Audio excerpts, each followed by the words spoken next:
গলা মেলাবেন।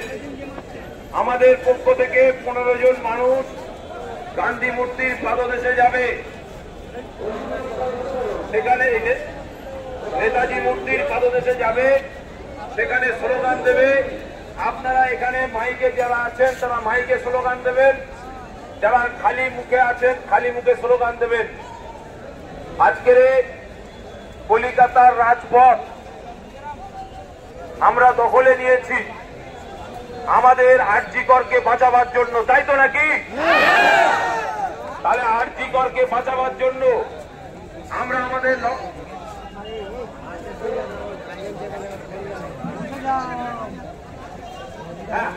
আমরা যে 15 জনের নাম ঠিক করেছি, আসি ভাই একটু নামটা বলুন। হ্যাঁ, না ওরকম ভাবে এলোমেলো নাম লিখেছি।